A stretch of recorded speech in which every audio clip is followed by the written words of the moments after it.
Bonjour à tous, bienvenue dans ce nouveau numéro de Dimanche en politique, émission consacrée à la grogne sociale dans ce pays à 4 jours de la grève du 5 décembre, qui s'annonce visiblement importante, en tout cas si l'on en croit la mobilisation syndicale. Alors pour en parler, nous avons invité 4 personnes issues de différents services publics. Abdellah Bigot, bonjour. Bonjour. Vous êtes secrétaire de la CGT cheminot de la Vienne. À côté de vous, Patrick Gonzalez, bonjour. Vous êtes secrétaire national du syndicat Solidaire Finances Publiques. Pascal Vallès, bonjour. Vous faites partie de l'unité SGP Police Force Ouvrière des Deux-Sèvres. Et enfin, le docteur Louis Asquier, bonjour. Vous êtes médecin urgentiste à l'hôpital de La Rochelle. Alors, monde hospitalier, police, finances publiques et transport ferroviaire, 4 services publics où ça craque visiblement de partout. Messieurs, en quoi ça va si mal dans vos secteurs respectifs ? On commence par vous, Monsieur Bigot. Écoutez, si vous voulez, depuis 3 ans, on en est à la 3e réforme du ferroviaire. Cette fois-ci, on enchaîne sur la réforme des retraites, des régimes spéciaux. À partir de maintenant, on a décidé que ça suffisait et qu'il fallait que les cheminots s'impliquent dans ce mouvement. Et a priori, ils sont bien impliqués parce que le 5 décembre, ça va être très suivi. Et on va bien sûr en parler. Pascal Vallès, dans les finances publiques, le gros problème aujourd'hui, c'est quoi ? Écoutez, outre effectivement cette réforme des retraites, dont on va parler bientôt dans la 3e, même 4e réforme depuis 1993, les finances publiques qui sont quand même le berceau du recouvrement de l'impôt et qui permet effectivement de redistribuer dans le monde de la fonction publique les 3 versants, territoriale, hospitalière et État. On est aussi attaqué de toutes parts, et notamment en termes de suppression d'emplois, et puis maintenant en termes de désertification des départements et des communes, puisqu'on a une réorganisation extrêmement importante qui va effectivement pénaliser l'ensemble des citoyens. Patrick Gonzalez, pourquoi... c'est vous, Pascal Vallès. Pourquoi ça craque également chez les policiers ? Alors ça craque pas d'aujourd'hui, hein. Malheureusement, ça fait 10 ans qu'on le crie, et même plus que ça. Ça fait 10 ans qu'on voit rien venir, aucun effort qui ne sont faits sur les moyens humains et matériels. Chaque fois qu'il y a une réforme, c'est la police qui en prend plein la figure et qui subit les conséquences de ces réformes. Il n'y a plus pléthore de fonctionnaires dans les commissariats. Donc, à un moment, il faut se faire entendre. On s'est déjà fait entendre avec 27 000 fonctionnaires dans la rue, ce qui était historique le 2 octobre. Et là, forcément, on veut montrer notre solidarité face à ce qui nous attend par rapport à la réforme des retraites. Les primes annoncées par le ministre de l'Intérieur, ça ne suffit pas C'est pas des primes qu'il faut pour les fonctionnaires de police. C'est pas ceux qui vont mettre du baume au cœur aux fonctionnaires de police. Les primes, c'est un emplâtre sur une jambe de bois. Si on veut vraiment réformer la police nationale, il faut y aller de fond en comble. Il faut prendre le social en premier lieu, il faut prendre l'humain et après éventuellement les primes. Alors c'est vrai que c'est indécent de parler d'argent alors dans un moment que celui-ci. Mais bon, pour l'instant, nous, ce qu'on veut, c'est des moyens. Docteur Louis Asquier, le diagnostic est-il aussi préoccupant dans le monde de la santé publique, qui, pour le coup, est en grève depuis pas mal de temps, d'ailleurs ? Apparemment, j'aurais pu m'abstenir de venir, parce que c'est à peu près le même constat que mon collègue de gauche, c'est-à-dire qu'on a l'impression que gouvernement après gouvernement, la planche est savonnée, que tout est en train d'être démantelé. Et le combat que l'on mène avec mes collègues, qui a commencé avec la grève du 14 novembre et qui se poursuit aujourd'hui, est un combat pour le patient et puis pour notre avenir de patient, puisqu'on le saura un jour ou notre famille le saura. Et ça nous inquiète énormément. Est-ce que si je vous écoute tous, est-ce que ce sont les services publics en général qui sont en danger aujourd'hui en France ? Bien entendu. A priori, oui. Complètement. Bien entendu. Oui, en fait, on veut faire du service public un service qui puisse gagner de l'argent, mais le service public n'a pas vocation à gagner de l'argent, il a vocation à rendre service à l'usager. Et donc, rendre service à l'usager, évidemment, ça ne fait pas gagner d'argent. On a juste volonté à être juste à l'équilibre, et ce sera déjà très bien. C'est une simple question budgétaire. On compare le secteur public, d'État, hospitalier ou territorial, les 3 versants, comme des entreprises. Or, on n'a pas la vocation à être une entreprise. On n'a pas à être comparé et à passer sur le joug de la concurrence. Ni la SNCF, ni les hôpitaux, encore moins le ministère de l'Intérieur et le monde fiscal, encore moins. On entend dire que les services publics n'ont jamais autant été attaqués par un gouvernement. Est-ce que c'est pas un peu exagéré ou est-ce que c'est effectivement vrai ? c'est difficile, c'est du court terme en fait. On réagit par rapport au gouvernement qui est présent actuellement, mais tout ça, ça a été mis en place depuis un peu plus longtemps en fait.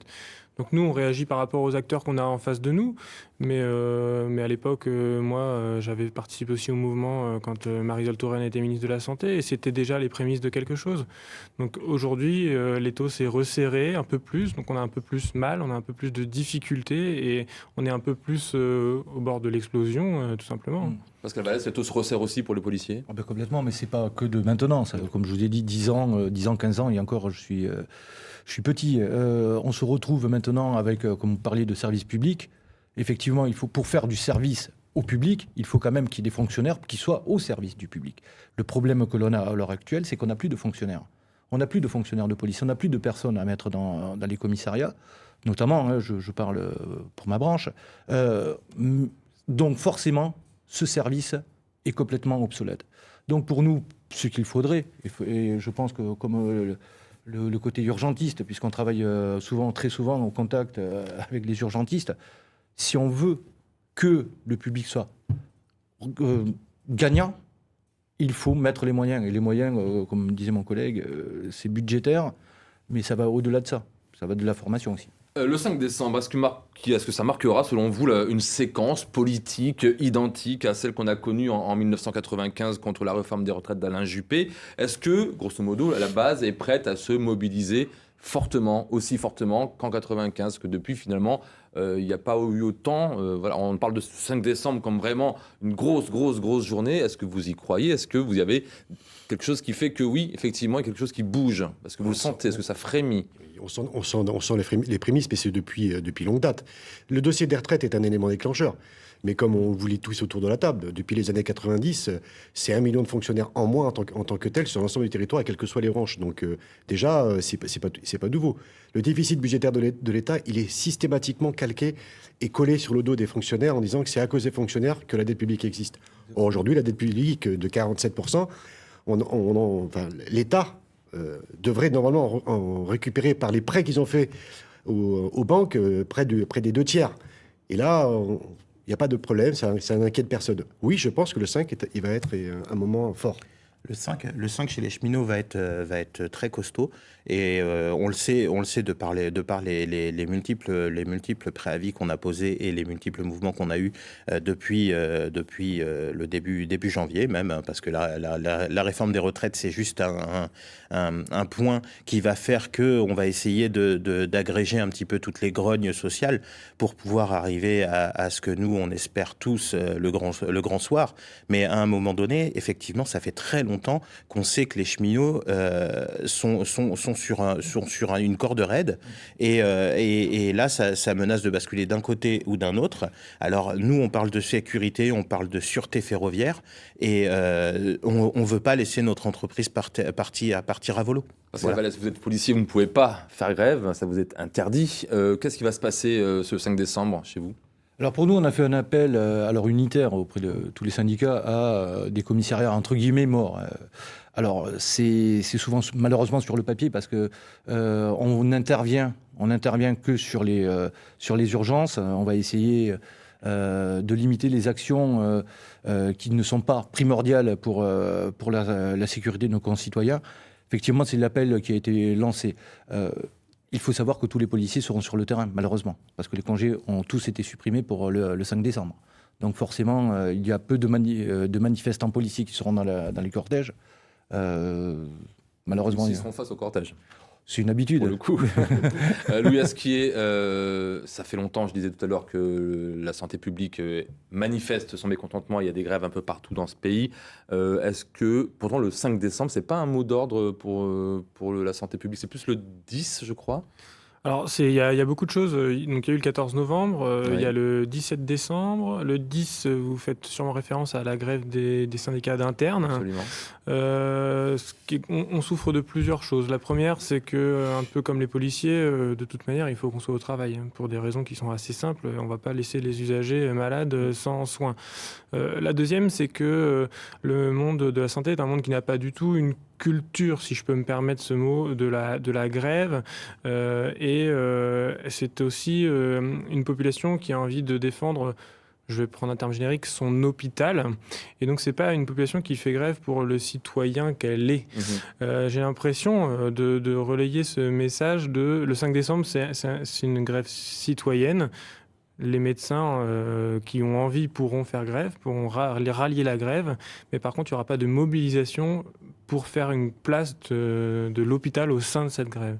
Alors on va, si vous voulez bien, parler plus précisément de la réforme des retraites, point de départ de cette mobilisation du 5 décembre. Je vous propose avant toute chose d'écouter Jean-Paul Delevoye, le haut-commissaire aux retraites, qui était à Poitiers la semaine dernière pour expliquer justement la réforme voulue par Emmanuel Macron. Il était également l'invité du journal régional. Le régime universel met fin à tous les régimes spéciaux, les parlementaires comme les régimes spéciaux qui ont des métiers identiques dans le secteur privé. Il reste quelques spécificités, les artisans, les commerçants, les agriculteurs, mais aussi les fonctions de protection et de sécurité de l'opinion, des citoyens, les militaires, les pompiers, etc. Et évidemment, je peux comprendre l'angoisse d'un certain nombre de travailleurs de la RATP, de la SNCF sur l'avenir de leur profession, et le gouvernement s'engage à soutenir et à ouvrir les chemins du futur. Mais en même temps, si c'est une grève pour garder un certain nombre de situations privilégiées qui sont différentes de celles et ceux des travailleurs moyens, il est évident que c'est non par rapport au projet d'universalité, d'égalité et d'équité que nous voulons mettre en œuvre. Retour sur le plateau de dimanche en politique. Abdelhab Bigot, est-ce que vous défendez les inégalités? C'est ce que je laisse entendre par Jean-Paul Delevoye. Alors je vais vous répondre très simplement. En tant que nanti de ce pays, effectivement, je prône un régime de retraite tel qu'il est actuellement, avec une retraite par répartition et qui soit solidaire. C'est ce qui est le plus important aujourd'hui. Alors après, tout ce qui est régimes spéciaux, etc. Évidemment que ça fait partie du jeu de ce gouvernement que de dire attention, il y a des privilégiés dans ce pays, il faut aller contre ces privilégiés, il faut tout homogénéiser. Mais moi, je suis d'accord pour tout homogénéiser, mais simplement, il faut tirer la couverture vers le haut et pas vers le bas. C'est vers les régimes spéciaux que doit tendre le régime général, et non pas vers les régimes spéciaux, aller vers le régime général. C'est ça qu'on veut. C'est pas le plus important. Non, mais on entend ce discours. Et encore celui de M. Delevoye est à peu près clair par rapport aux députés ou aux membres des gouvernements successifs et de ce gouvernement Macron. Non, ce n'est pas un système. D'abord, ce n'est pas un système par répartition, puisque le calcul est fait avec un montant cotisé qui égale un certain nombre de points, et avec un plafonnement de l'ensemble des pensions et des retraites à 13,8% du PIB à terme, lorsque la réforme sera en place. De fait, seront touchés à la fois ceux qui partent à la retraite, mais ceux qui y sont déjà. Vous avez un gâteau de 13,8%, vous allez le diviser avec les retraités pensionnés qui sont aujourd'hui à la retraite, et ceux qui vont venir. Quelle va être l'équité? Les pertes sont calculées, hein. C'est 20% sur 20 ans à minima. Et en plus, quand il parle des régimes spéciaux et des privilégiés, non. On ne peut pas comparer le secteur public et le secteur privé. On n'a pas les mêmes grilles de carrière. Néanmoins, sur cet aspect égalitaire de la réforme qui constitue vraiment l'argument principal du gouvernement, qu'en pensez-vous, vous par exemple, M. Vallès? Alors moi, je suis pour l'homogénéité, comme voudrait faire M. Delevoye, mais aussi dans l'active. Quand on est actif, il faut savoir que si on doit parler d'homogénéité sur la retraite, il faudrait que nous, je prends mon exemple sur nos heures supplémentaires, elles soient calquées sur le paiement exactement du privé également. Pour ma part, moi, je rejoins mon camarade là, qui dit, M. Bigot, qui dit qu'il faut tirer vers le haut, tirer vers le bas. Donc alors, oui, effectivement, en ce moment, tout n'est pas égal, mais il faut faire en sorte qu'au lieu de baisser, il faut monter tout ça pour que tout le monde soit avec des régimes spéciaux, en tout cas la teneur des régimes spéciaux. Sauf que c'est ce qui était voulu au sortir de l'après-guerre avec le Conseil national de la résistance. Quand il a décidé de faire ces régimes spéciaux et ce régime général, il était décidé au final que le régime général tendrait vers les régimes spéciaux et non pas l'inverse. Après, ce qui est intéressant dans l'extrait que vous venez de passer, c'est... Enfin, j'allais pas dire que c'est pas le fond, c'est la forme. Elle est extrêmement provocante. Moi, à l'école de médecine, j'ai appris à soigner des gens. Là où ils ont fait leurs études, ils ont appris à nous diviser. C'est incroyable. Est-ce que c'est pas, alors beaucoup disent c'est le but. Le but du jeu, c'est ça, c'est de diviser les Français pour pouvoir mieux régner. Est-ce que vous pensez que c'est vraiment ça, ou est-ce qu'il y a quand même une pensée politique particulière qui veut vraiment faire en sorte, grosso modo, de simplifier les choses au niveau des retraites? Mais dire qu'un représentant qui représente sa profession, qui essaye d'aller, entre guillemets, au front pour défendre les idées de ses collègues, pense et espère pouvoir garder des inégalités, si c'est pas essayer de diviser, je ne sais pas ce que c'est. C'est taxer ceux qui auront des régimes spéciaux, de les montrer du doigt, de les mettre à l'index pour pouvoir tirer vers le bas. Alors, je rejoins ce qui a été dit tout à l'heure. Effectivement, moi, je ne parle pas d'acquis sociaux. Moi, je parle de compensation sociale. Il faut savoir la différence, c'est quoi pour vous? La différence, c'est que, pour notre part, nous, dans la police nationale, nous avons un régime spécial, mais qu'on a payé. Il faut savoir, vous parliez tout à l'heure du droit de grève. Au sortir de la guerre, en 1948, on nous a enlevé le droit de grève en nous donnant un régime spécial. Si aujourd'hui on vient à toucher à ce régime spécial, pourquoi ne pas nous réattribuer le droit de grève, puisque à un moment donné, c'était un acquis. Alors, on parle des régimes spéciaux. Le régime spécial des cheminots, c'est exactement comme le disait mon camarade juste avant, c'est qu'on se le paye, ce régime spécial, à savoir qu'on a une cotisation supplémentaire qui est le T2. Bien sûr, c'est ce qu'on appelle c'est la démographie qui fait ça. C'est qu'aujourd'hui, si vous voulez, pour prendre un exemple très simple, les gens qui travaillaient dans les centres d'appel, ça n'existait pas forcément dans les années 70. Aujourd'hui, il y en a beaucoup plus. Donc le régime est excédentaire étant donné qu'il y a plus d'actifs que de retraités. Et par contre, chez les cheminots ou dans d'autres corps de métier, évidemment, il y a une démographie qui fait qu'à un moment donné, forcément, ça va revenir à la normale. Ça va revenir à la normale parce qu'il y a eu un trou d'air, etc. Et du coup, ça va revenir. Mais le régime excédentaire ou le régime déficitaire, c'est trop simple. C'est ce qu'on vous disait tout à l'heure, c'est le prisme budgétaire. Vous voulez qu'on parle de chiffres, on parle de chiffres. Parce qu'aux finances, quand même, les chiffres, on les connaît un peu. Parce que même. les chiffres, on les connaît très bien. Le déficit du système des retraites, devrait s'établir, selon le COR, s'établir entre 7,9 milliards et 17,2 milliards d'ici 2025. Comme par hasard, juste au moment où il y a effectivement l'annonce des retraites. Et je vais vous donner des vrais chiffres. Aujourd'hui, il y a un fonds de réserve. Il y a plusieurs mécanismes, mais le plus simplement possible. Il y a 30 milliards aujourd'hui qui sont déjà en réserve pour les retraites, en régime général. Oui. Il y a 110 milliards. C'est le fonds de réserve que Jospin avait créé. Il y a 110 milliards aujourd'hui sur les complémentaires. Outre ça, moi je peux vous dire qu'il y a d'autres aussi. CADES. Ah oui. Quand on offre sur 2 ans 110 milliards d'euros pour les entreprises, avec le CICE, le crédit impôt compétitivité, qu'on en donne en 2019 59 milliards avec la baisse de l'ISF, et quand on sait qu'il y a 80 milliards de fraude fiscale en France chaque année, je pense que les 1 milliard ou 2 milliards ou 10 milliards l'argent, du ça corps... se trouve, c'est ça. Mais non, mais il existe.